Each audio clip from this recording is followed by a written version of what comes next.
putting an end to identity politics. This is the Kevin Jackson Radio Show. Hey, Neil, to blame former President Obama for emboldening the Iranian regime. We will see what happens with Iran. We're very unhappy with Iran. They have not treated us with the kind of respect that they should be treating. They should have thanked Barack Obama for making that deal. They were gone. They were economically gone. He infused $100 to $150 billion into their economy. He gave them $1.7 billion in cash. And they should be, thank you, President Obama. They didn't say that. All right, everybody, welcome back. Kevin Jackson here. So there was another statement that got made about this because Donald Trump is going to town on crushing the Obama legacy. And he's not doing it maliciously. He's doing it because it's just the smart thing to do. But here's Anderson Cooper commenting on it, and we'll talk a little bit more about it ourselves. But check this out. Tonight, something we simply have not seen before. Every president, going back to the beginning, comes into office with his own ideas about how to govern, his own priorities, his own agenda, some or even all of it differing from the previous chief executive. Never, though, have we seen a president so seemingly bent on reversing, negating, even obliterating his predecessor's signature accomplishments. Today, President Trump struck a body blow at Obamacare. He did the same to the multi-country nuclear agreement with Iran. And over the last 9 months, the president has reversed or tried to reverse a long list of President Obama's actions on immigration, on children of undocumented immigrants, the Paris Climate Accord, Cuban President Obama's Clean Power Plan. If you want to know what President Trump is against, you only have to look at what President Obama was for. And in all fairness, none of this should be a surprise. He campaigned on much of it, and if nothing else, he's keeping his promises now. What may be surprising, though, or at least being widely debated, is how much of this is personal. What also stands out in both actions today is how each one shifts responsibility and accountability away from the White House onto Congress. And on health care, how little consideration was given for the consequences of undoing something, Obamacare, without a replacement for it. One by one, it's going to come down, and we're going to have great health care in our country. We are going to have great health care in our country. We're taking a little different route than we had hoped because getting Congress, they forgot what their pledges were. So we're going a little different route. But you know what? In the end, it's going to be just as effective, and maybe it'll even be better. That was the president today after announcing late last night he was immediately ending cost-sharing subsidies that reimburse insurers for reducing deductibles and copays of lower-income Americans on Obamacare. Nearly 6 million people benefit from them. The president put their fate in the hands of Congress. Welcome back, everybody. Kevin Jackson here. Where do you start? I guess we should begin where they ended. Let's just talk about Obamacare.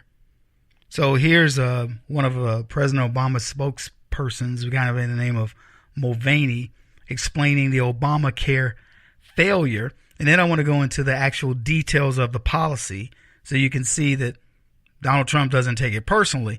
But I love how Anderson Cooper implies that his dismantling of Obamacare and all the other issues regarding Obama's legacy is a personal issue. But he really points out, well, you know, he did run on this. In fairness to him, he ran on these what he's living up to. It just cracks me up that the left goes, yeah, he ran on this. It wasn't like it was a secret. It wasn't like he said, I'll run on Obama's legacy, and then when I get in, I'll disregard it. Donald Trump said, everything this guy did is wrong. I'm going to prove it. When I get in, the first thing I'm going to do is I'm going to go after Obamacare. I'm going to go after these trade deals. I'm going to go after the Iran nuclear deal. He's done everything he talked about, and he's given the rationale for doing it. You can see it. Finally, we get a chance to look behind all of these different issues, and we understand why he's doing what he's doing. And what do? He wants to get rid of his legacy. No, he doesn't.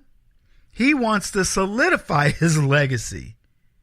What Trump is doing is saying, I'm going to show you why we're getting rid of this, why you should be happy that I'm here and I'm getting rid of this, and you don't have to live with it. But let's hear Mulvaney, and then we'll go into the other clips. Does the want to see Obamacare fail? I think the president, along with most of us, know that the Obamacare is failing on its own and didn't need any help to do so. We made this decision because it was bad policy and because the payments were... But this will speed it up. It was going fast enough as it is. If you're willing to admit to me here tonight that Obamacare is going to fail and that we need to repeal and replace it, I'll agree with your premise. So in that clip, that's one of the White House spokespeople, Mulvaney.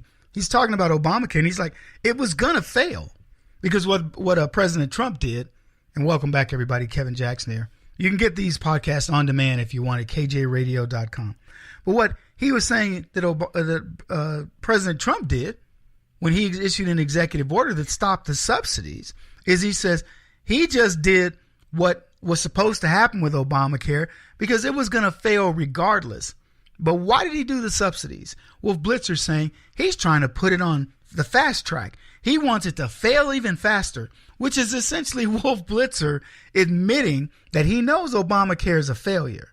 He's saying, well, okay, so we can all admit it's going to fail, but would it fail as fast? And he wants an answer to the speed of failure. Well, when do you think it would have failed without the subsidies being put on notice? But let's talk about the subsidies, because Betsy McCaughey talked about the Obamacare subsidies and what President Trump is doing with these, which is very interesting, and it's certainly not being covered by the left. Well, the president is actually abiding by the law and upholding this very important document, the United States Constitution. These subsidies were not authorized and appropriated by Congress. The money to pay for them is not in this law. Does this remind you of anything, folks? Welcome back. Kevin Jackson here. Remember DACA, the DREAM Act, illegally implemented by Barack Obama? And what does President Trump do? President Trump says, I'm going to repeal it. It can't exist. I'm shipping it back to Congress. So he shifted it back to Congress. Why? Because these leftists in Congress, including the Republicans, he's saying, I'm going to force your hand. You want to let a bunch of illegals in? I'm going to let everybody in this country know that's what you wanted to do. When it comes to this one, Obamacare and the subsidies, he sent it back to Congress. He's saying to the Republican-controlled House and Senate, if you want to let these subsidies through, I'm going to let you own it. And then I'm going to clean house. What a setup. What a beautiful setup. I'll clean house. I love how, I don't know if people really appreciate the strategy of Donald Trump and some of these things. It's actually pretty uncanny. And I love how he's doing it. Like I said, folks, it could be completely by luck. And some of it certainly has to be divine intervention, God, putting his, hand over all of it. I mean, and that's just the case of everything. The way I live my life, I believe everything that happens is done with the, God's blessing for whatever reason. But what I'm getting at is there's still you have to orchestrate what you want to happen. And Donald Trump is one of the best puppet masters in the business. And the more that they dismiss him, the better for him. Well, I want to play this last clip, and it's Tucker Carlson talking about the cost of illegal immigration, because that was one of the points that they made was the Iran nuclear deal dismantled, immigration, Paris Accord. He's living up to his promises, but is it personal, they ask. Well, here's the clip from Tucker on illegal immigration. Federation for American Immigration Reform finds that this country's approximately 11 million illegal immigrants cost taxpayers about $135 billion per year in medical, education, and law enforcement expenses. Now, there's an offset to this, taxes. And yet, according to the study, these illegal immigrants pay only about $19 billion a year in taxes. That leaves a deficit, which you pay, of $116 billion.